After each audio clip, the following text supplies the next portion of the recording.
Hello everyone, this is Space Café Podcast, and I am Marcus.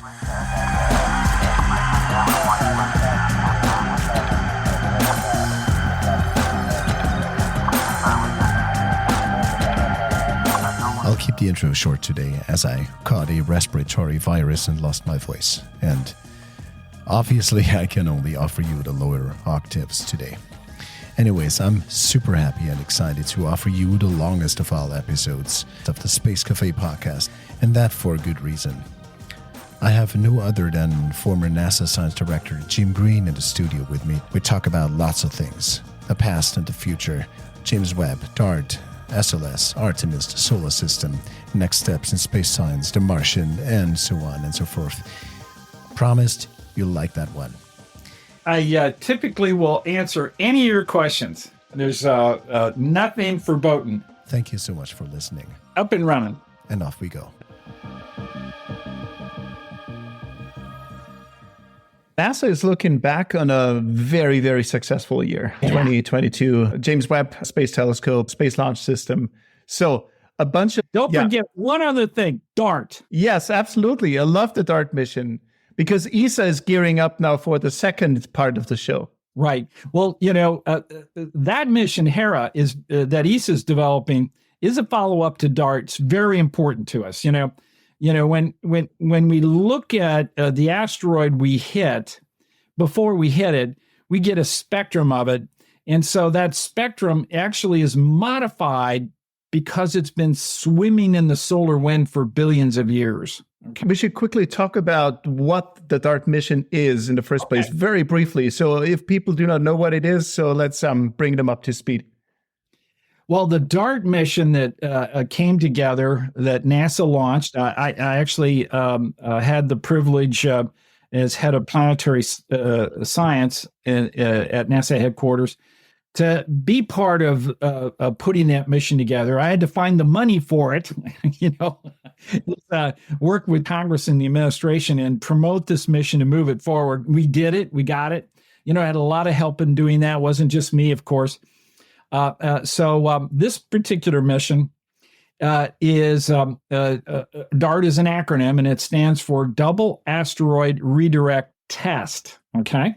The concept is we're going to hit an asteroid and watch it move in its orbit. We hope to move it in its orbit. Now, the part of the acronym, double asteroid, means that we're actually going to go to a very special asteroid. We're going to go to an asteroid that has a moon.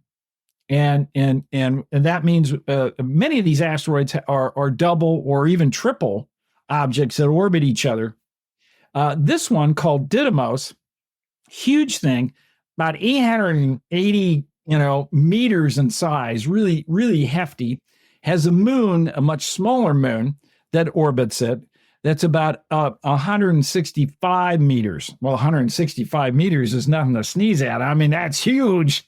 And so that orbits this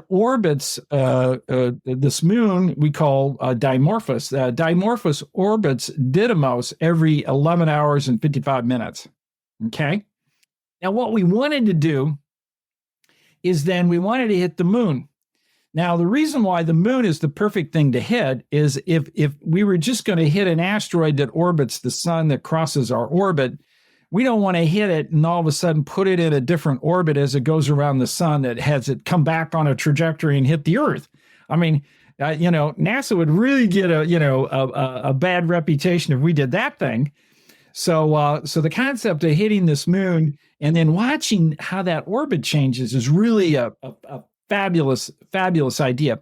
And this idea actually was formulated by a group of scientists in an international group, and many people from ESA and the European community contributed to that initial idea. So this was really one of those things that NASA is just leveraging great ideas. So what happened next was indeed we hit that moon with that spacecraft called DART, and we changed the orbit. Now, the prediction was we hope to change it by 5 minutes. We changed it by more than 30 minutes. Wow. Okay, so instead of 11 hours and 55-minute orbit, it then was down at 11 hours and 20 some odd minutes. So, and you did it in the first place, so you don't have to bother Bruce Willis and then to find out if that works. Yeah, the plan is there's a certain size range of asteroids we think we can move by this approach. It's called the kinetic impactor. You hit it and move it.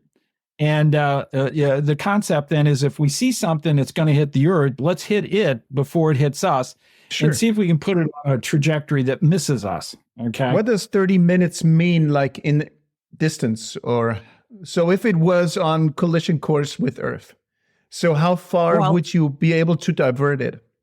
Yeah, that's a good question. That calculation is really all about when you hit it, right? Because it would change the orbit such that does it miss the Earth by 1 Earth radii or 10 Earth radii or more? Okay, so that depends on when you hit it. Okay, so the other thing is you can hit it and not only change the orbit, but you slow it down, and so the Earth would swing by before it would even come anywhere near us. So all those calculations have to be very specific based on what object you want to move. The key to this idea, though, is that kinetic impactor is all about hitting a certain size range. We know that there's about 25,000 of these asteroids about that size that we call near-Earth objects. Most of these cross our orbit or get close enough to the Earth where the Earth would draw it in from because of our gravity. And so they can become potentially hazardous. So what does a 165-meter asteroid do if it hit the Earth? Wow. Well, it would, let's say it hit Washington, D.C. We have this big ring road that's it's about 75 kilometers in diameter around Washington, D.C. If we hit Washington, D.C., everything in this ring road would be gone. Okay. And then the environment for 3 or 4 states around us would be severely affected. And then there would be a little bit of a global effect. One of these things that we have to recognize is that when these things come in and hit, they produce a debris field that goes up into the atmosphere. But not just up and come down like a volcano. I mean, literally move this material through our atmosphere and up to, the orbit of space station. Now, I have never seen anything, other than a rocket, go up to space station. But if you can imagine a column of debris going up into space, and then the gravity of the Earth starts pulling that back down, you then begin the process of blanketing the very high altitude upper atmosphere of the Earth with material that then reflects sunlight that doesn't come to the Earth, that creates a temperature variation of the Earth that could be quite extreme. And so it's a cooling effect. Right. So the key is the size of these tells you a little bit about how long that cooling effect is going to occur. Does it occur over a few months? Does it occur over a year, a growing season, or does it occur over several years? And so the one that hit the Yucatan Peninsula that we now know, we call that the Chicxulub crater that it created, is the one that destroyed 85% of the life on Earth, and that was the one that took out the dinosaurs 65 million years ago. That was 6 kilometers in size. So there's bigger ones that are out there, but this is our first step into what we call planetary defense. Yeah. By the way, it's a good term for marketing. Planetary defense always resonates with audiences out there, I guess. Better than DART, maybe. Yeah, well, we gotta protect the planet. I mean, I tell you, 20 years ago, we were pretty clueless about the hazards. Yeah. Yeah. Like a near Earth object, we didn't really know how many were there, what the problem would be. The data was clear that this one event really was a seminal event in the evolution of life here on Earth. So these things were starting to come out. So it's almost like letting your 2-year-old child play ball on the freeway, because you were ignorant that the child was going to get killed. All right. So we had to really fess up and say, we better get busy and we better start looking for these. So for 20 years, what we've been doing or more is really, really finding them. Now, when we look and we see new ones, we can determine based on the ones we've seen and the new ones we find every time we look up what the ratio is. And therefore, we can get an idea from mathematics, statistics, how many we expect to be crossing our orbit and being threats to the planet. We estimate there are about 60,000. Wow. Think about that. 60,000. Wow. These objects are going to hit us. It's not about if. It's only about... just a question of time.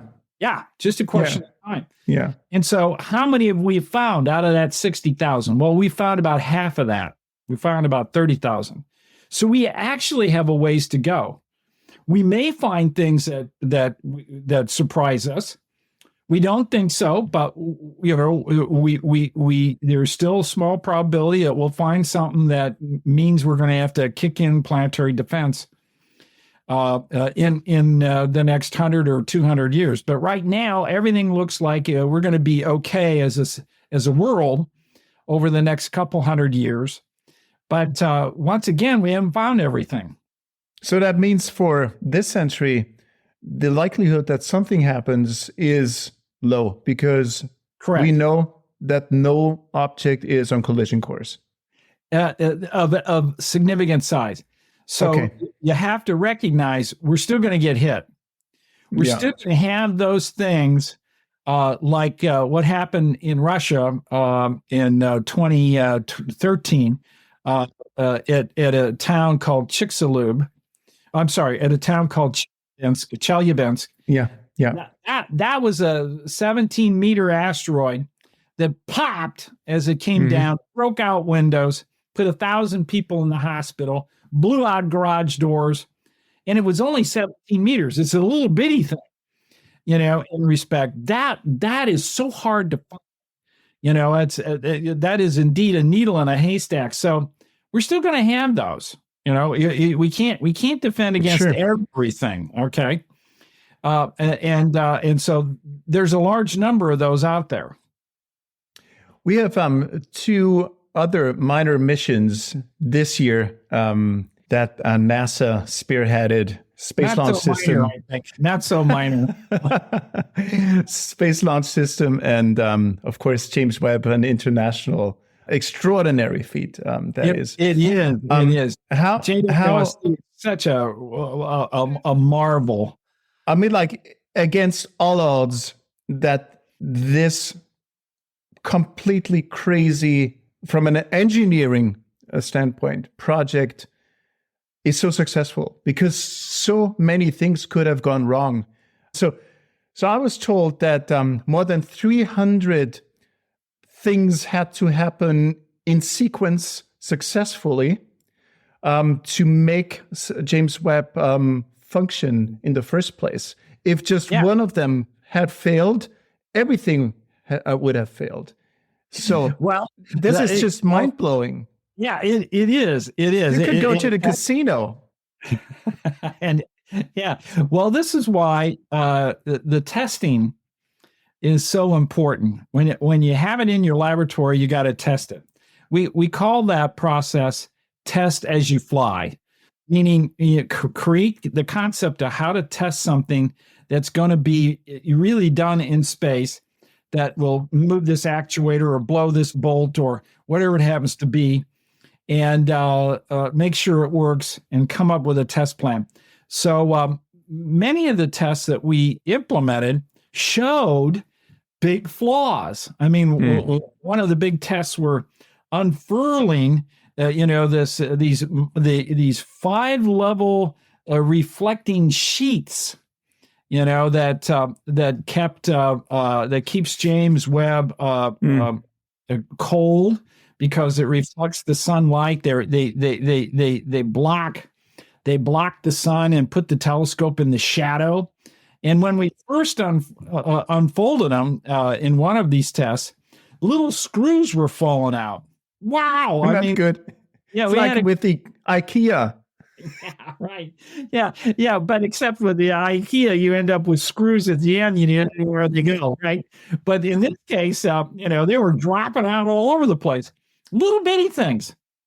And so that a lot of that stuff had to be redesigned, rethought of, and that's expensive. I mean, one of the reasons why Webb is expensive and delayed, we would have loved to have had it launched sooner, is that we absolutely had to make sure that we buy down the risk and that it would work and that we would have a working system that was really something to be proud of. And we do. It is there and it is fantastic. It's fantastic. It is. What about those micrometeorites? Were they factored into the game, or was that a surprise? Yes, they are. It's not a surprise.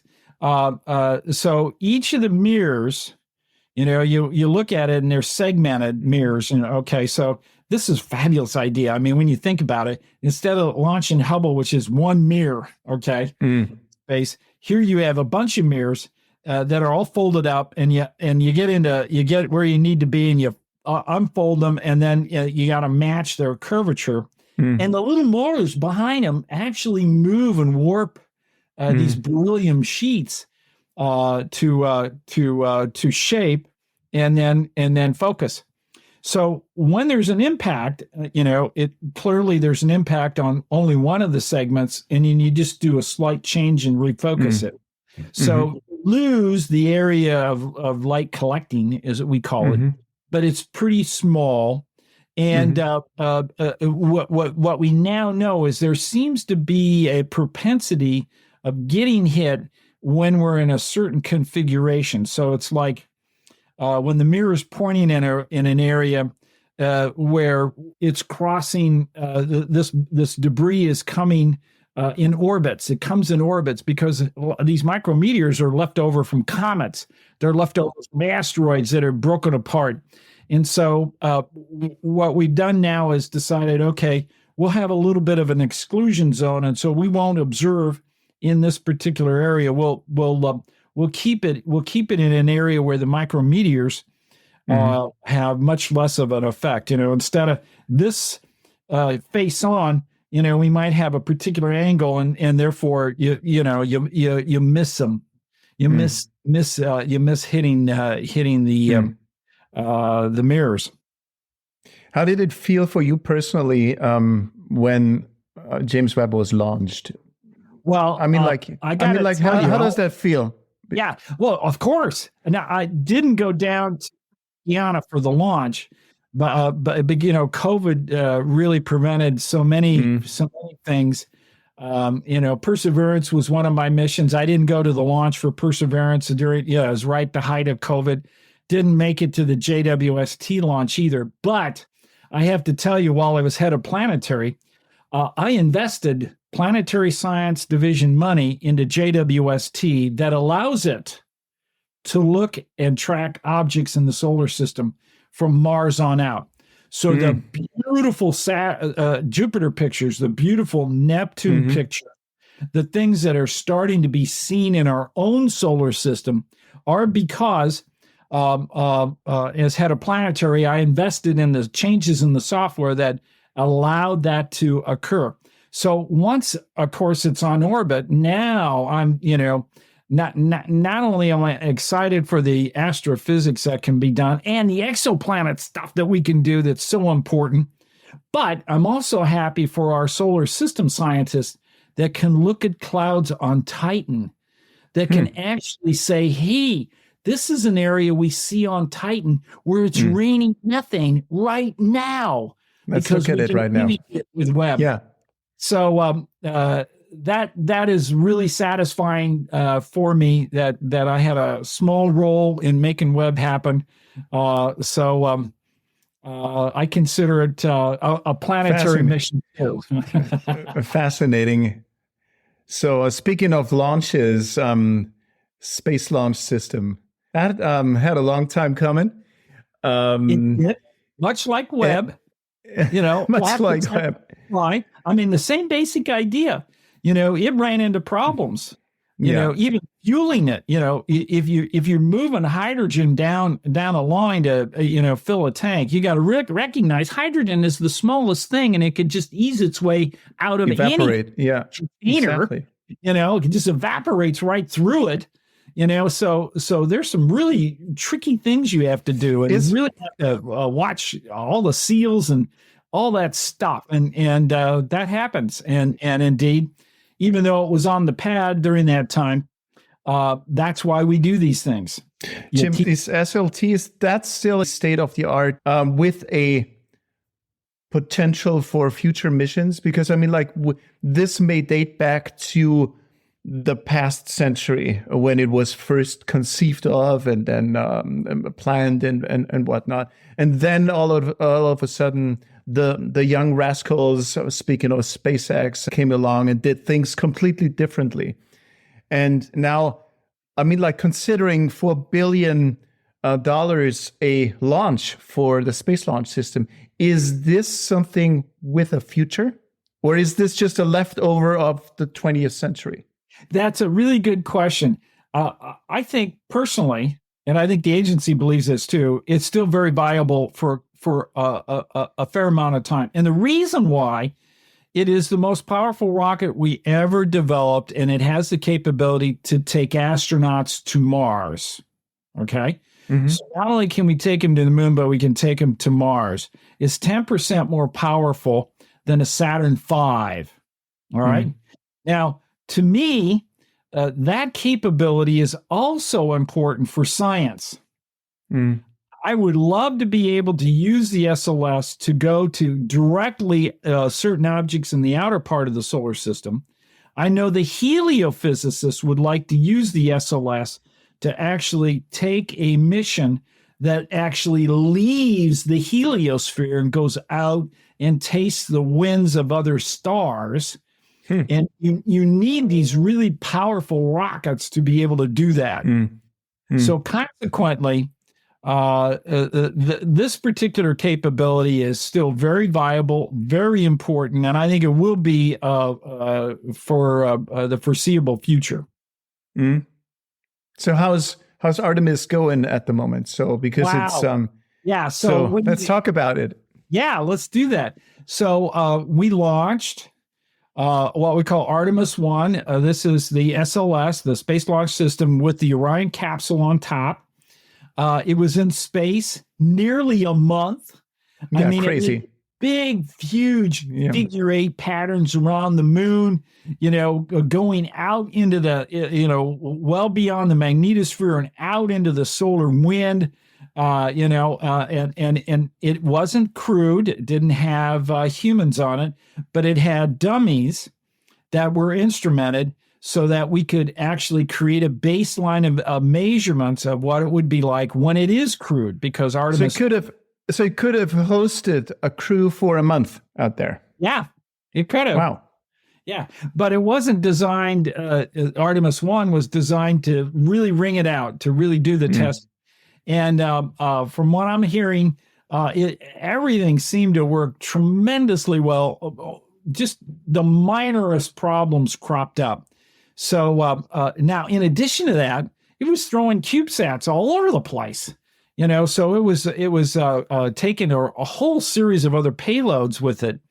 And we want to continue to do that. We want to be able to have a launch that facilitates so many other things, which, as you point out, yes, it's expensive, but it'll buy down the cost. And the more of these we make, and we're now making those that will go Artemis 3, Artemis 4, Artemis 5. I mean, well into this decade.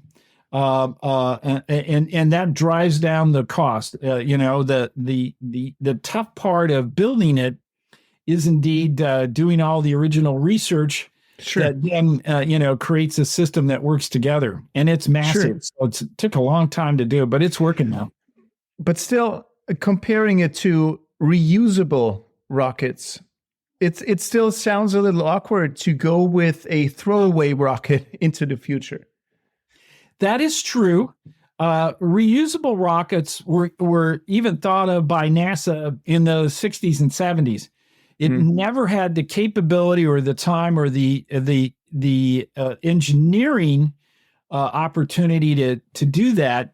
But the fabulous thing that's going on, of course, is the commercial groups do.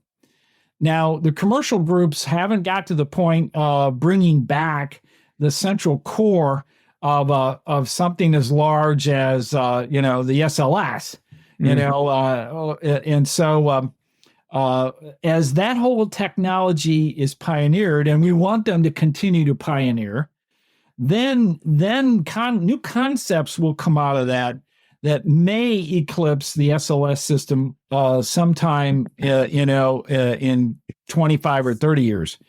But right now we've got something we want to use, and we're in the process of making good use of it. For the past couple of years, we've been talking about new space, and new space has had this intense rebirth of the whole space world and everything that's going on in space.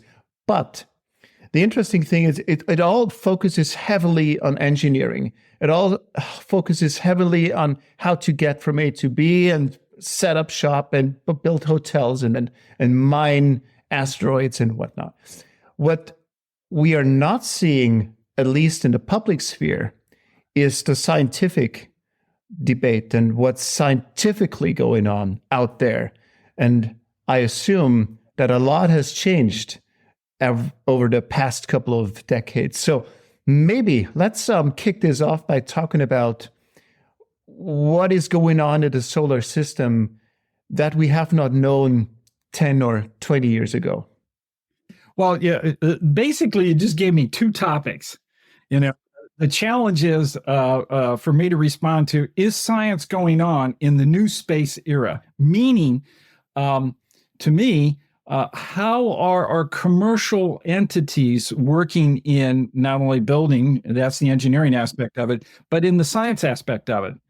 And indeed, that is exactly what's happening. Several of these organizations, Blue Origin, Axiom, they have hired scientists. And in fact, in my group, Tara Rutley was hired out of the Office of Chief Scientist to be the chief scientist of Orbital Reef, which is their space station that they're building. And so she's working on what structures need to be built that support science. And so you may not hear or understand that that's going on, but indeed they're making all the right moves. I mean, the emphasis, of course, you hear about is the engineering. The engineering is really carrot that everyone goes to. Wow, a new space. It's an easy grab for the media because talking about rockets, that's an easy thing. Oh yeah. See, that's kind of in the now, but the long run is these facilities are being built. They'll be launched. They'll become operational. They'll replace the International Space Station by the end of this decade, which is wearing out. You have to think about what's happening on the ISS. It's been in orbit for 22 years. There's always been somebody in space. And every 90 minutes, it goes through these huge temperature cycles, so the whole thing, expands and contracts as it heats up and then freezes and then heats up and that gives metal fatigue and everything else. So by 2030, the estimate is it will be really towards the end of its life. And so these new space stations that these companies are building will replace them. Well, on the International Space Station, we do science. I mean, in many different fields, not only science about how the body reacts in microgravity, but also building crystals, pharmaceuticals, even how flames and fire occurs in Sure. zero gravity. So all kinds of stuff. Fluid dynamics without gravity is completely different. But it's all very earthbound science. How about the science about the knowledge of the solar system? Or that's still in the hands of the planetary scientists. Mm-hmm. Okay. So we've made some really tremendous things happen in the last 10 years. I think in the last 10 years in particular, we've entered what I would call a new golden age of planetary exploration. In 2015, we flew by Pluto. NASA's mission really now is the capstone of our initial, what I'd call our initial exploration of the solar system. All the major types of bodies have been explored. So that means everything from our normal 8 planets, but also, our dwarf planet Pluto, and then a ton of stuff about the asteroid belt, a ton of stuff about the moon. Those things now, that initial exploration is really come to fruition. And then, of course, we're using that knowledge to tease out what's happening around other stars. What are other planets like, and how does that compare with our solar system? So that whole, in the last 10 years, those areas have just exploded.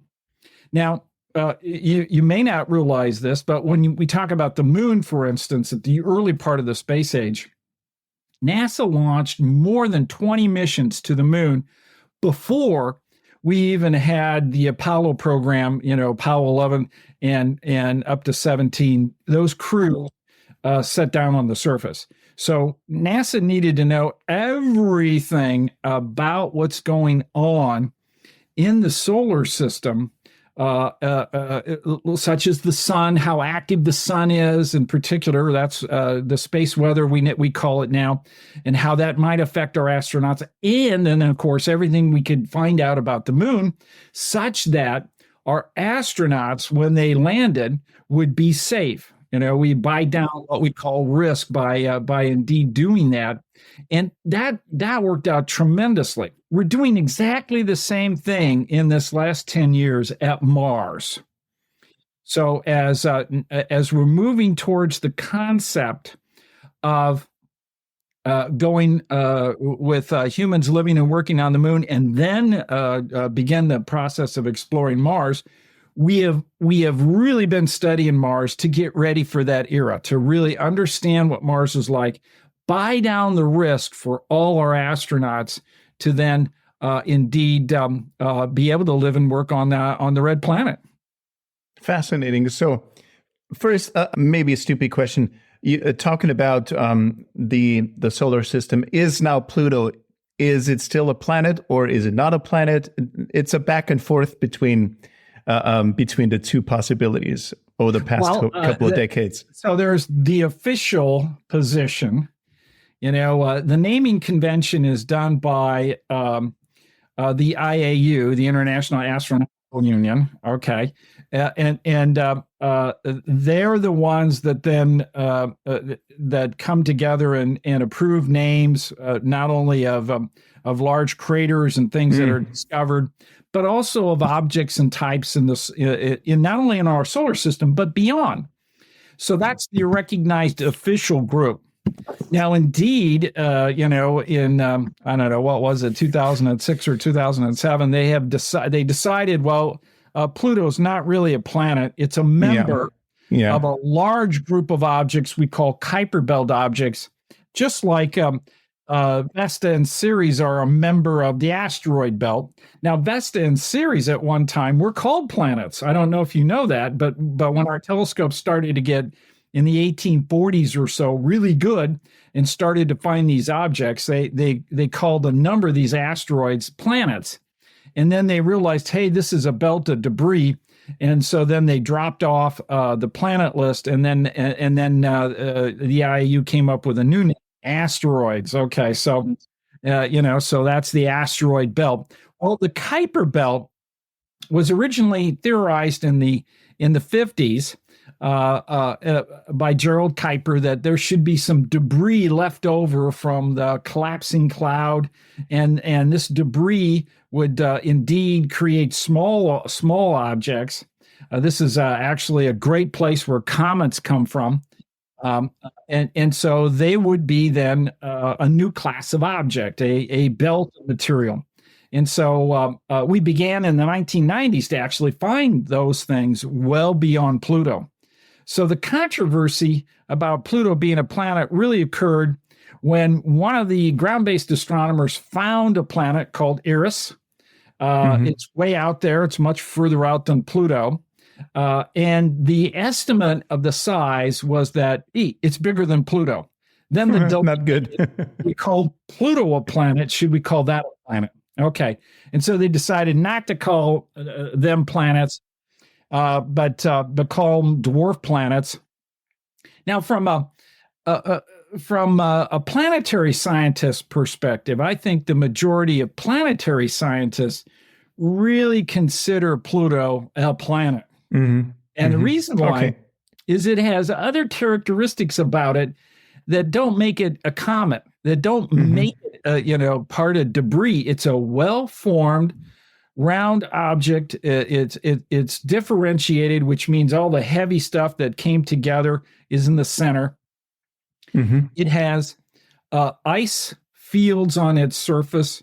It has an atmosphere. This body is smaller than the moon, our moon, and it has an atmosphere. Wow. I mean, wow. You know, what does it consist of? The atmosphere is mostly nitrogen, but there's a lot of different hydrocarbons. And in fact, sunlight kind of breaks them up, and then they recombine into new elements called tholins. We actually can make tholins in the lab. But what's really neat about tholins is once they get created, they're heavy and they drop. And so literally they snow. So happening right now, particularly in the equator of Pluto, is it's snowing tholins. So if you were standing on the equator, and you were looking up, you'd be in this snowstorm. Now the snowstorm is not white. Tholins are red. Okay. And so it would be snowing red material. Red. Wow. Yeah, red material. So, I mean, when you think about, wow, this thing's got glaciers. These glaciers move on the planet. It's got an atmosphere. It has, atmospheric effects such as snow. I mean, it's really planet. You know what's really mind blowing is the sheer thought that this is happening right now as we speak out there at this very moment. There is this glacier. There is this snow, whatever. Yeah, I know that. I know. I mean, that's going on. You can almost pick a planet and we can talk about what's happening right now. There. Yeah. I mean, everything from the fabulous cyclones on Jupiter, and even Neptune's now got some new cyclonic motions of the atmosphere, to dust storms on Mars, to snow on Mars. Mars even snows.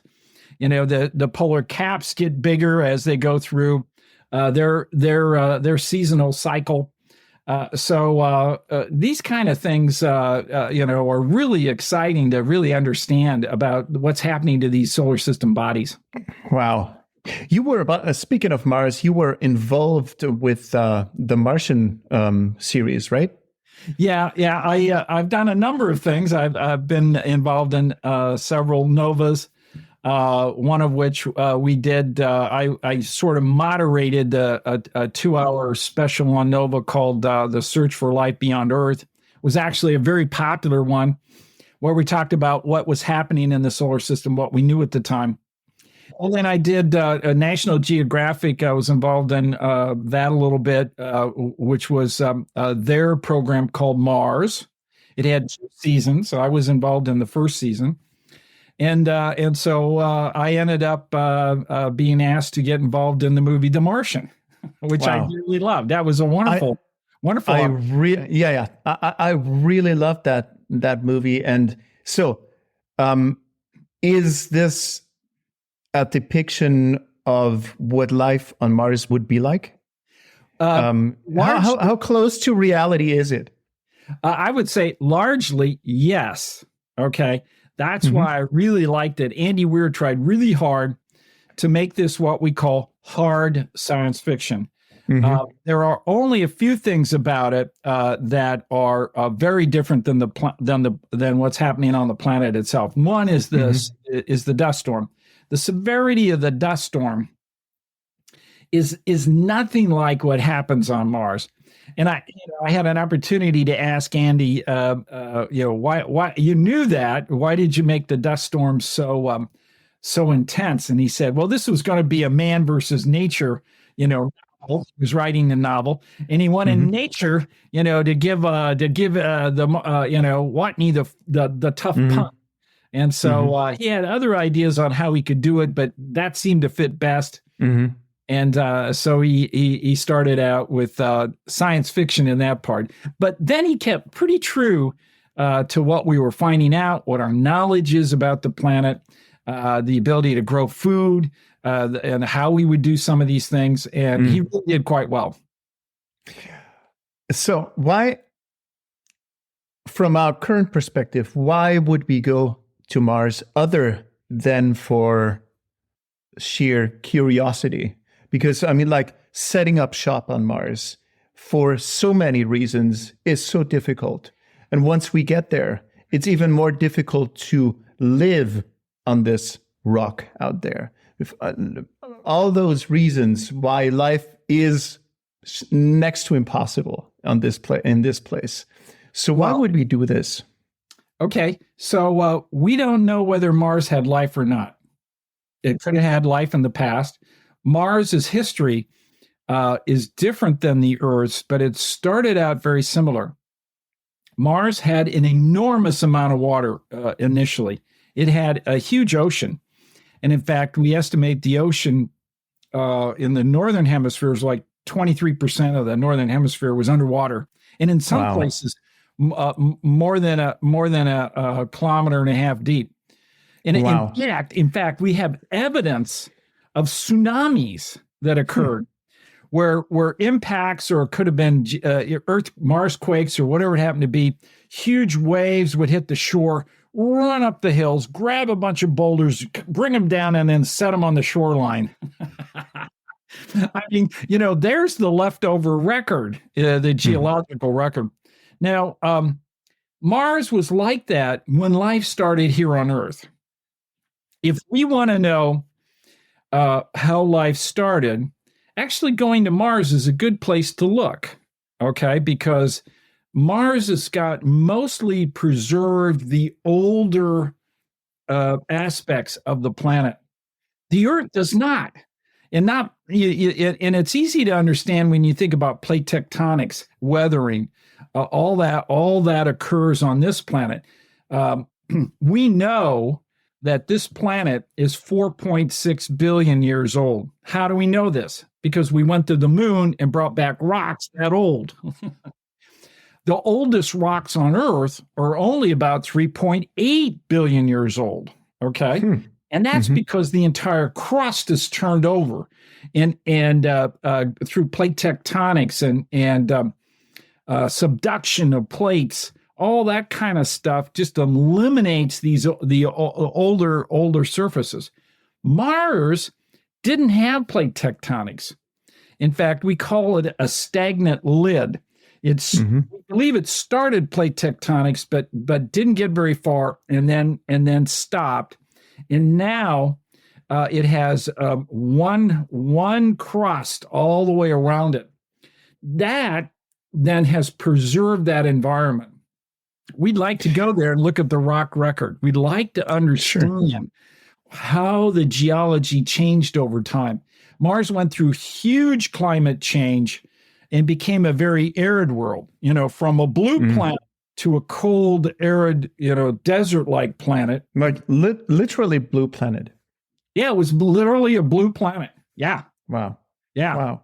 So going to Mars we're doing that with our machines, but I think to really tease out so much of the early history of the solar system and potentially understanding what the environment on early Earth was like is going to really require humans to go there. So there's an enormous amount of science that humans can do on the red planet. Should we live and work on that planet? Why not? We're explorers. We like that challenge.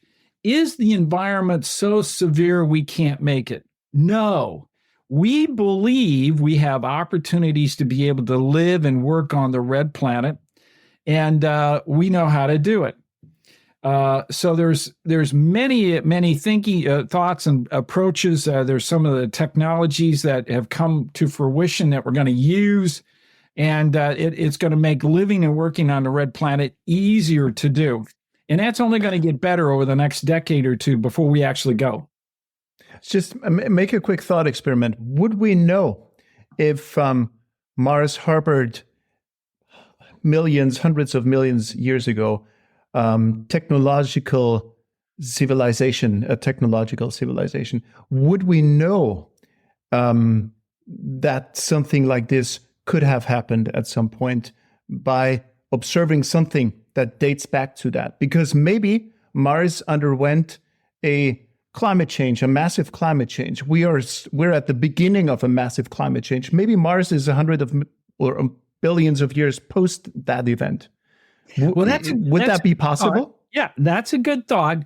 But I think scientifically, we're pretty sure that if life started on the planet, it didn't become very complex. And it requires a lot of evolution, a lot of time. For lack of time. Mm-hmm. Yeah, to create complex life that we know, mostly on Earth, with our animals and our humans and our plant life, etc. It would be wonderful to find traces of potential life in the rock record. And we know we have that opportunity to do that. Here on Earth, there's 5,700 minerals. We run around, geologists say, here's a new mineral, we catalog those. But about 350 of those can only be made with life, dead life, okay? So the ancient life on Mars may indeed be preserved in the rock record. And so that's an important clue. Now, there's another part to that we haven't talked about, and that is there may be life on Mars today. If there is, it's below the surface. And if it's below the surface, it's going to have to be where water is. And so the probability is that it would be in and around what we would call an aquifer, where more microbial, maybe multi-celled life may exist in those venues. Now, why do I say that? Because here on Earth, we took a look at how much life is below the surface. If you just add up the biomass, the microbial life and the multicellular life that's living in the crust of the Earth, you added up that biomass. There's more biomass below our feet in our crust than there is walking on the surface plus swimming in the ocean. No. Yes, there's a huge biosphere below us. We've gone down 2 miles in mines, and where we see water trickling through the cracks, we find microbial life. Okay. Wow. So water is the key. Now, what about water on Mars? Well, I told you, Mars was a blue planet. It lost a lot of its ocean, but a lot of the crust is retaining the water. And in that crust, there's going to be aquifers. And in fact, we think we've found a major sized lake, liquid water below the surface, more than 1.5 miles or so, that exists. And that might tell us that there is a more extensive aquifer system on the planet. We don't know that for a fact, but we'd like to make measurements to be able to tease that out. How long until we find out? Well, I think we're going to find out in our lifetime. We have a number of missions that we're working on. Perseverance is on the surface right now, coring rock, looking, being able to create that rock record. It cores rock and it creates these cores. These cores are about the size of a chalkboard chalk. Here I'm showing you right now what one of these cores look like. So you see, it's like a chalkboard chalk. For those in your audience that are so young that have never used a chalkboard chalk, have gone to the blackboard, it's like a large Crayola crayon. Okay, and so those are being cored with a cylindrical drill that goes into the rocks. You break it off, and then you stick it in a metal tube, and then those tubes are placed on the surface for later pickup. And that's going to be great because we can then look at how that rock was created over tens to hundreds of millions of years, or maybe even more. So that'll be really important. We'll have that in our laboratory before the end of this decade. Wow. So how would a pickup mission, so what would this look like? How would that work? Yeah, so there's several aspects about it, and it has evolved. One of the concepts was we land a Mars ascent vehicle. Okay, we have to have that. So we literally land a rocket. We're going to blast off the surface of Mars. Okay, so Mark Watney used one, a Mars ascent vehicle, a really big one. And so, we're not going to go that big, of course. Going to have to blast the rock off the surface of Mars. We need a rocket to do it. So we're building this Mars ascent vehicle, and it will land. Then it has to be loaded. So another concept, an early concept, was that we'd have a little rover, and the rover would go and pick up the samples and then bring them back to the Mars ascent vehicle and load them in, okay? And then once you'd have all the samples, then the rocket would be erected, blasted off, and then the sample container would be ejected into orbit. And then we'd have another spacecraft come and grab that grabbing it container, and bring it back to Earth and deposit it on Earth by dropping it in our atmosphere. Now, why not bring a fancy lab to Mars? Wouldn't that make things easier? Well, we have the most sophisticated laboratory ever launched. It's called Curiosity. It has tremendous capabilities, but it's still not, the laboratory that has everything you can imagine. Plus, the techniques and capabilities and the instrumentation changes over time. It only gets better. And so Curiosity has been on the surface since 2012. Its technology is like, 2005 or maybe even a little earlier. So it's like 20-year-old technology. In our laboratories, we have much more sophisticated and better instruments to be able to make certain types of measurements. So that's key. But let me mention one change in this concept of returning the samples. That's a new one. And that is, one thought is, instead of having a fetch rover that goes and picks up the samples, we'll use a helicopter. We'll fly over, pick up the samples, and then bring them back. Okay. And that new concept really comes to us because we've tested that kind of technology flying on Mars. I mean, fantastic. With Ingenuity. With Ingenuity, that landed with Perseverance. That's really fascinating. By the way, how is Ingenuity doing? Oh, Ingenuity's doing great. I mean, it's made well over 30 flights. Now, the original idea is, well, let's put it through its paces and up with 5 flights, that go up, go down, go up, go this way, come back, go up, make a U, and all these kind of things, and really test it out. And man, it passed that with flying colors. And then the scientists have recognized it's working so well. Let's use it to scout out areas ahead of us. so that, Perseverance can say, no, now that I know about this area, it's not as nice as this area over here. Let's change our approach and go this way. So that's actually what's happened. So Ingenuity is being used by the Perseverance science team to make mission decisions on where to go and where to core rock. So that means the prototype, it's in fact a prototype for future missions. Ingenuity now is a proof of concept. It works.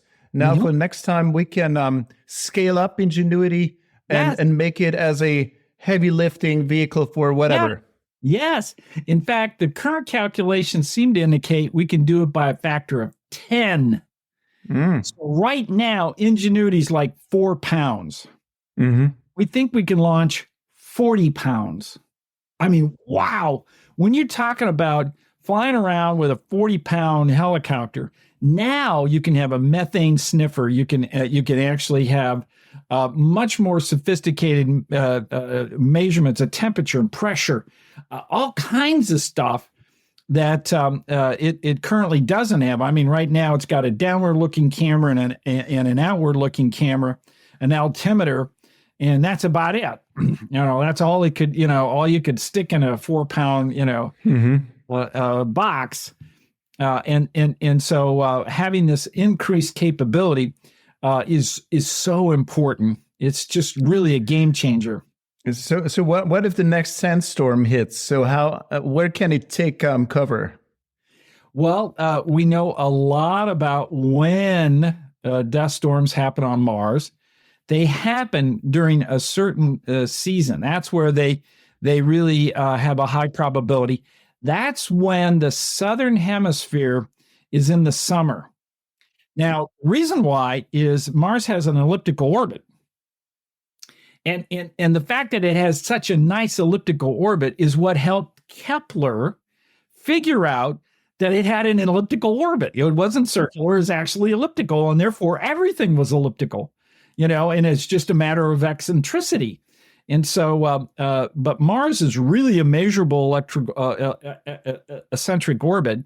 And so that means there's a certain time in its orbit for which then the planet is closest to the sun. And that is when you have southern hemisphere summer.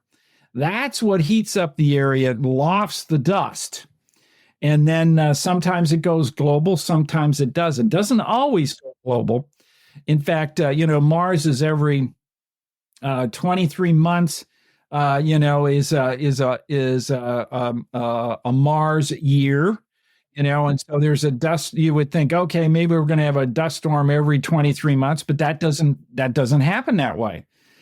Sometimes we do, sometimes we don't. We skip some of those. So we're trying to tease out what is that real thing that creates the concept of or the conditions rather on Mars that really enable that global dust storm to occur. Once the dust storm approaches, is there a safe place where it can cuddle up and wait it out? Okay, so not for Ingenuity. All right, Ingenuity would have to go through the dust storm. The only reason why the dust storm would be bad news for Ingenuity is it runs off of solar power. Yeah. So on the very top of it is actually a really small, it's not very big, solar panel that then charges up the battery, and then the whole thing is run off a battery. And so when the sun is at the right place, you can charge that up in about 3 hours. But, as you go through the seasons and the sun is at different angles, it takes, sometimes now, nearly, the whole day to charge it up. But when you think about if a global dust storm happens every 23 months, landed at a time when you don't expect a global dust, you'll be okay. Absolutely. So you have plenty of time to have it run around and find things. Because we can at least predict there may be one and when that would be. I'm really enjoying that conversation. Thank you so much. Oh, sure. So how's NASA going into the future, especially when we focus on that, on the new ones, on the SpaceX's and Blue Origins, and at the same time having their own gear, SLS. So on the one hand, one could say there is a dependency by NASA on the commercial guys. So is that a good thing? Should that be part of the future, or should NASA reconsider doing everything themselves? So that question would have been great in the early 2000s when we were deciding, should we really invest in commercial companies to take on some of our business? And the resounding answer was yes. Let's get going. Let's work with them. We want to move beyond low Earth orbit. We want, now that we've done so much research on International Space Station, we want them to have opportunities to live and work in low Earth orbit, doing scientific measurements, but also creating a variety of commercial products, using what NASA has initially done in low Earth orbit as a springboard into the next set of experiments that could lead to a variety of revolutionary products. Now, let me tell you what the future is going to be like. This is my view of the future. We're learning right now that zero G, or microgravity as we call it, as you're orbiting the Earth in low Earth orbit, produces enormous stresses on the body, and the body responds to that. We've sent healthy astronauts up there, and we see these stresses occur and how the body responds. We're going to move into an era where we'll understand that certain diseases could be actually tackled in space and be able to indeed use the body's response, complementing with additional drugs to be able to repair the body, to make people healthy. I view the future in this area to be hospitals orbiting the Earth. Fascinating. And there will be a series of diseases for which the cure is flying 400 kilometers above us in a hospital setting where the body and appropriate drugs and whether it's even surgeries and other things that can occur in zero G or microgravity, as I say, will really be important. That connects with the commercial concept of ease of getting into space, space tourism, the concept of what's going on now.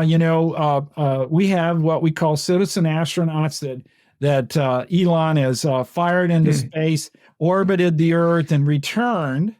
Okay. A low Earth orbit takes 90 minutes. You can go around the Earth in 90 minutes. Okay. I can also envision a time when we would fly from Washington, D.C. to Tokyo in 50 minutes because we go into orbit rather than the crazy 14-hour flight that we take now. Okay. So aviation is gonna expand also into space. This is exactly the same concept that was occurring when Lindbergh, spent 33 hours crossing the Atlantic. Okay. That was really a tough go. He had investors, and it was a commercial plane, and there he did. And the headlines were great. A lot of people loved it, but some people said, well, why would I ever want to go to Europe so fast? I can take a boat and get there in a week. What's the big hurry? Well, we do this routinely. Aviation is a major part of life here on Earth, and it's only going to go higher. It's only going to move into commercial areas where we actually will go into space and then return. And so just thinking of what will happen in the next 50 years, those are just a couple nuggets of things that I think are well on their way of becoming realities. I really like the hospital idea. I mean, this is a major business idea. So maybe are people working on it? Yeah.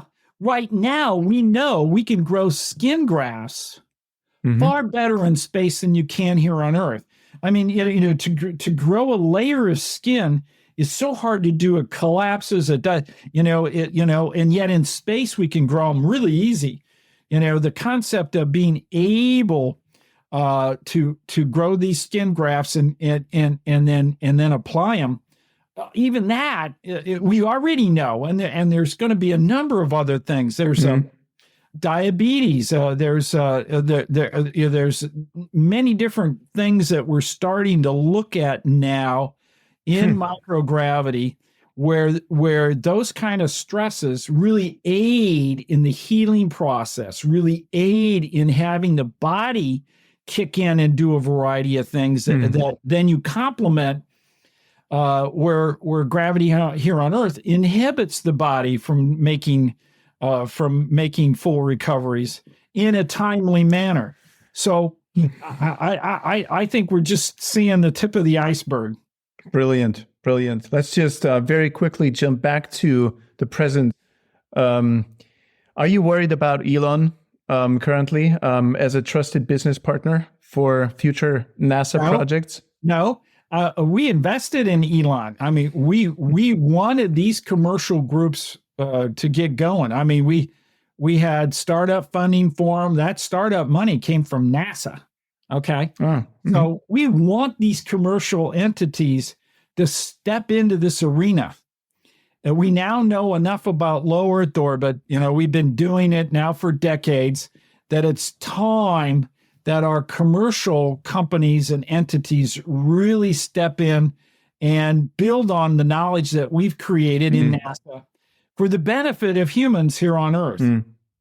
Jim, a completely different topic now. We have so many issues on this planet, larger than life issues, starting with climate change and what the rest of the issues are. We need to look at places for solutions that have maybe a little bit of knowledge when it comes to confronting huge challenges. Now, I think that NASA has a track record in confronting huge challenges over decades now. So my question to you, what can we learn from NASA? Okay, so let's talk a little bit of history, all right? How do we know that climate change is occurring? Where did that concept come from? The concept came from our analysis of early data about Venus, all right? That we had a series of scientists that were modeling in the 70s this huge temperature that was occurring on the planet Venus. It has a runaway greenhouse effect. It's hot enough to melt lead on the surface. The pressure is enormous. Yeah, in fact, it's 90 times our own pressure here on Earth. How did it get that way? Okay, and is that the fate of the Earth? Well, those modelers, after they cracked that, actually took their codes and came to Earth and created global circulation models of the Earth now into the 80 timeframe, for which they could run them backwards and model the climate, and that enabled them to run them forwards, but with different conditions. If you started adding CO2, what would happen? Because that was what was happening on Venus. What would happen here on Earth? So the concept of climate change really starts from planetary scientists applying what they know here on Earth. Now, what's happening to small amounts of CO2 entering the atmosphere right now, I think it's like at 430 parts per million. That sounds like pretty small potatoes, but so is that really what's causing the huge thing? Well, carbon dioxide is a greenhouse gas, but that little part of the greenhouse gas that we're adding actually, it really multiplies because a small temperature change does something even more important, and that is evaporates water. It heats the ocean. We have now water vapor, which is the top greenhouse gas.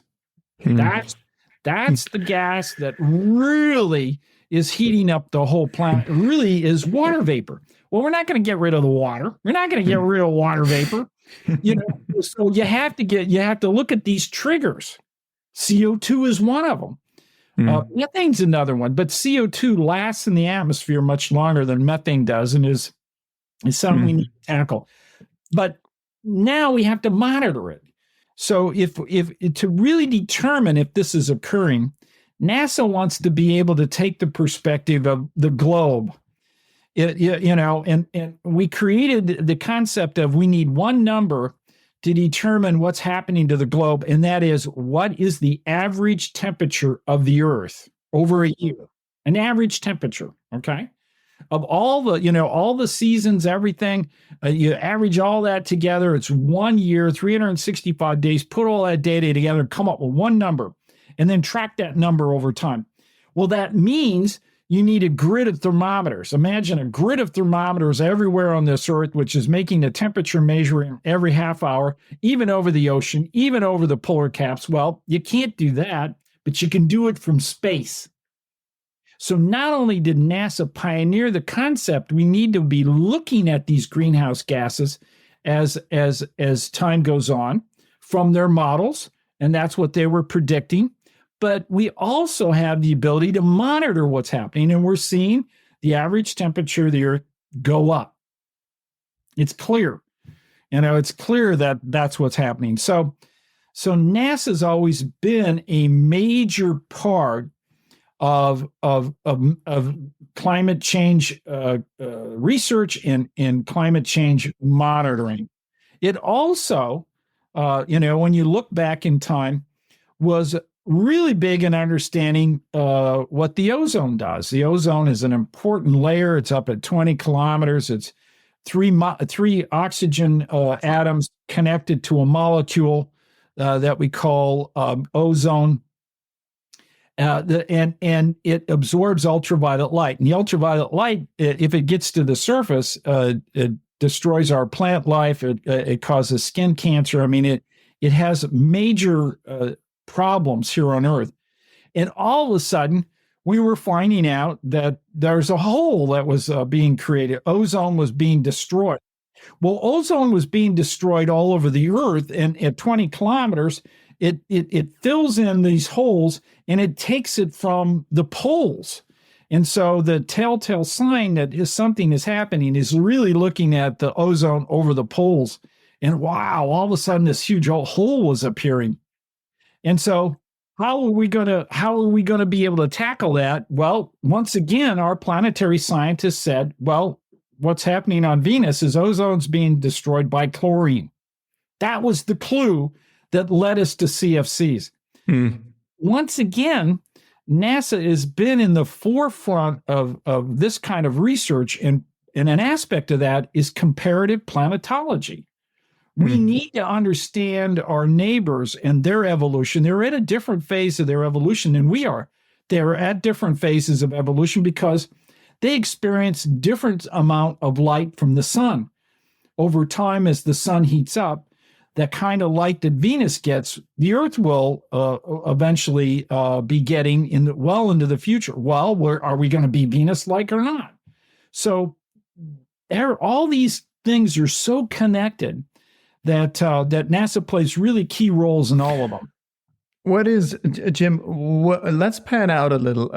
What is the secret sauce, if you will, behind NASA over the past decades now? I mean, what is the strategy that's necessary to bring people to a table, thousands of people, thousands of different demands and decisions and whatnot, and at the end have a solution, an answer to something that will produce a James Webb telescope that was just a perfect piece of project management. Sure. So I'm asking because I think this is what we are lacking on a global scale when we are asked to tackle climate change.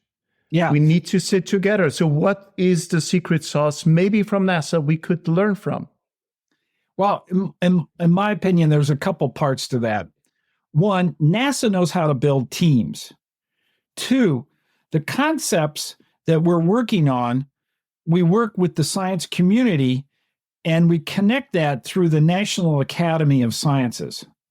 The National Academy of Sciences is that independent group that really looks at progress that's being made in each of the fields, what is the fundamental questions we need to do, and really has input from the top scientists in the world.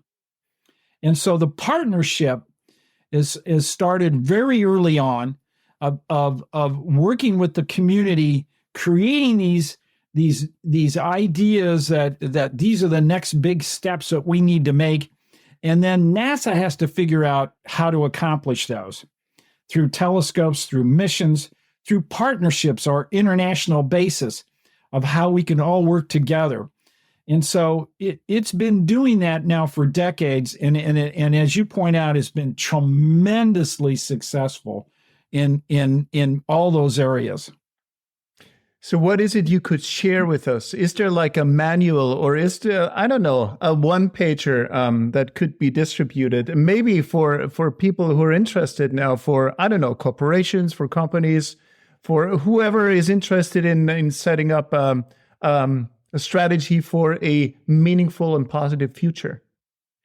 Well, there's been a number of books written about NASA's approach. One is by Charlie Pellerin, a NASA employee who ran astrophysics during the time of Hubble, where Hubble had a problem, and then they had to figure out how to fix that.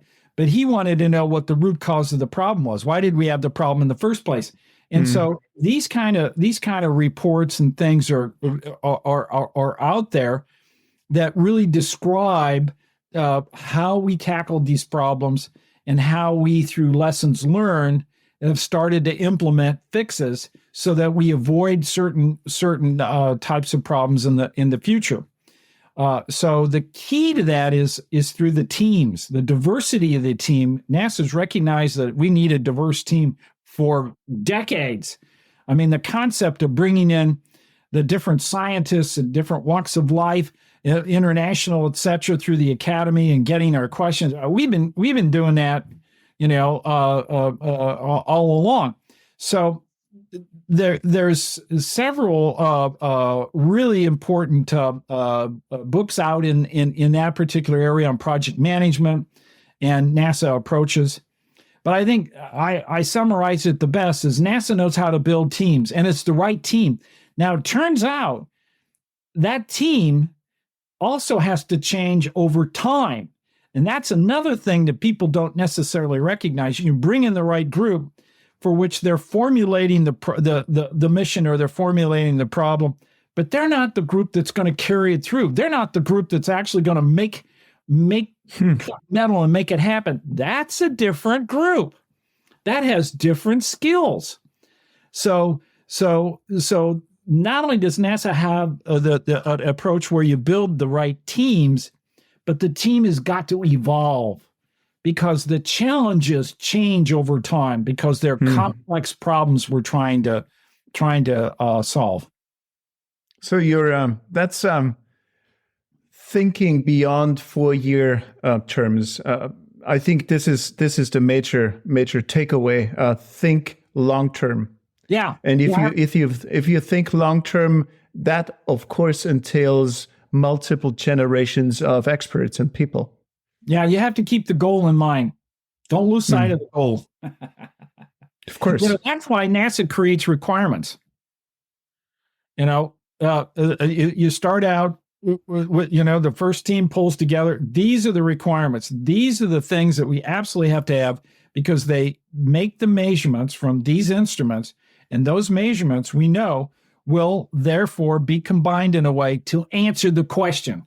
So that iteration on the requirements and closure, we call it, so that you actually know this instrument with this capability can make the measurements that actually can answer that question.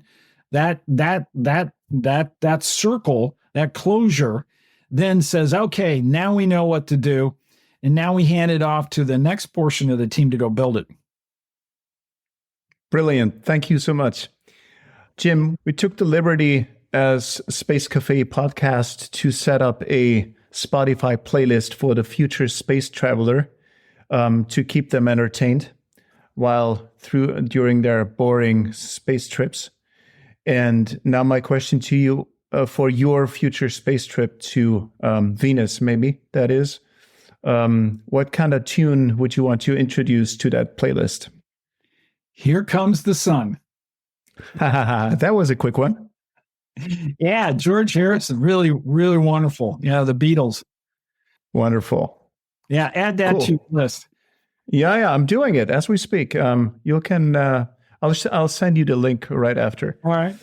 And last question. This is the Space Café Podcast. It's a coffee place, and in coffee places, you now and then have an espresso to energize yourself. So now, why don't you energize our minds with an espresso for the mind and give us a little bit of inspiration? You can pick whatever kind of topic you want to pick. All right. Let me start out by talking about humans as a species. We are the first species on this planet that recognizes we can become extinct. The first and the only species that can recognize that. Knowing that, we should continue on developing approaches for which we have the survival of this species well into the future in mind. We're also the first species on this planet that can go into space, explore other areas. And we're doing that. And we want to continue to do that because we learn so much more that helps us and benefits life here on Earth. So we have to revel in the concept that we as humans and explorers are making major advances in the quality of life here on Earth. And we don't want to give that up for short-term goals because it will create the extinction of this species we dearly love, humans. Dr. Jim Green, thank you so much for taking the time in this podcast. You're very welcome, Marcus. Take care. Thank you for joining us on today's episode of the Space Café Podcast. We hope you enjoyed learning about the highlights of a very successful year for NASA, including the James Webb Space Telescope, the Space Launch System, the DART mission. If you enjoyed this episode, please take a moment to rate and review our podcast. Your feedback helps us improve and bring you even more engaging content in the future. We can't wait to see what else space has in store for us, and we hope you tune in for our next episode. Until then, keep reaching for the stars.